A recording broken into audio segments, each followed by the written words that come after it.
I don't know. I was told to grab one, so I think it was a camouflage one, to be honest. So I know my dad's a big hunter, so that's probably what I was thinking about when I grabbed that. But yeah, I was pretty much in a panic mode. I was on the bench, and then I think it was Paso was pretty much trying to grab me and get me out there to pick something. So no cowboy hats, but I think my dad will like the camo one for sure. Did you know right away that your stick was low enough to get that third? I thought it was close. I mean, it's a fast play, and I knew it was a fairly high shot, but I knew it was around that area. And obviously, as the replay showed, it was really, really close, And I've had a lot of those go against me, so it was nice, that's for sure. Well, it's your first time in your career that you've gotten a hat trick. How did that feel to get that one on your book?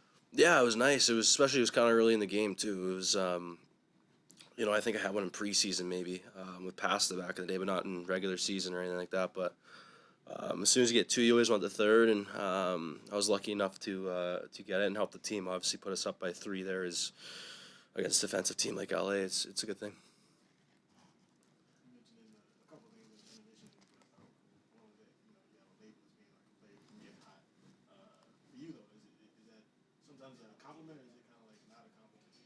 In this case, it's a good thing, but Yeah, it's actually a funny way of looking at it. I think it means that that means that I have the attributes to do it, if that makes any sense. But this is the best league in the world, and it's hard to do that every night. Even top guys on each team have off nights or off, swings or things like that. But I sure like it when things are going like this. Is this the best you felt? I feel pretty decent, yeah. I mean, obviously when pucks are going in and production's there, it feels good. But still lots of work to be done. We got a game tomorrow against Anaheim and enjoy this for a little bit and then get ready for another tough task. if you go through a stretch where it's not going your way, right? You don't have the same luck, and then all of a sudden the ones they seem to go every way imaginable your way. But what is that like when it swings from like how's all the luck like following you down, like all the good breaks or whatever? Yeah, it's kind of interesting. Kind of gets in your head. It's one of those things where, it's just a game of hockey, and you need bounces to, whether it's passes or goals or whatever to find it. But an inch here, an inch there, it's not in the net or it's in the net, and it kind of makes you giggle. But it's a very rewarding feeling because it's one of those things where I personally had to wait for, probably around 3 years to feel, this kind of trend. So. It's one of those things where you don't want to get routinistic. You don't want to do the same things each day. You try to keep it so it's just focus on the details of the game, and obviously playing with 2 great players. I'm just trying to do anything I can to stay there and help our team. The second goal, right? Like it just reminded me a lot of things that Bruce was saying. Like you went from side to side on the ice to chase down the puck, fought for one, didn't get it, cut off the pass, and you just found yourself in a good spot for a goal. Like puck luck aside, like how much can you kind of create your luck in that way?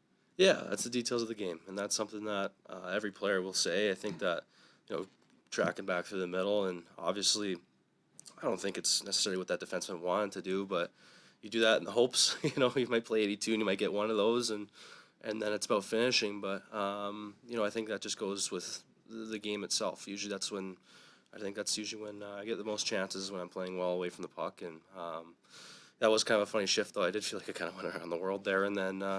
Yeah, it found me in the slot, so obviously was good timing. The way you guys have been playing during this winning streak, beating good teams, beating one of the hottest teams in the league here right now, what does that suggest to you this team can be and become past the trade deadline into the playoffs? What's the ceiling on this team? Yeah, so we're working towards. We're trying to build our game each night, and obviously we had a little bit of a tough stretch as well. We had a good stretch, tough stretch, and we're just trying to find some consistency and just consistently build throughout our lineup. And obviously we knew this was gonna be a strong test, and it was nice to see that we got some puck luck and earned some of our bounces as well. And we got another tough test tomorrow in Vegas. This is gonna be a hard road trip. We understood that, so we knew we had to be hungry coming into these buildings to get points. You mentioned the wait that you had, waiting 3 years to feel like this. So what is it like on the bench, on the ice, in the room, maybe even coming to the rink now? What is the feeling like for you to be around this? Yeah, I mean, it's honestly, it's not a huge dramatic change this time around. but obviously everything's going right. So it's one of those things where you just want to keep it going and understand that, you know, sometimes on shifts, like you were saying earlier, you know, most of the times nothing happens from those, but I think it's just more so just the mentality of trying to help the team and focusing on my own game. I think that that's something that I've really matured into this year, and just try to help in any way I can. Use my speed, and when I get you know, grade A chances, try to finish, and it's been going in. Thanks, guys. Thanks, guys. Thanks, Jake.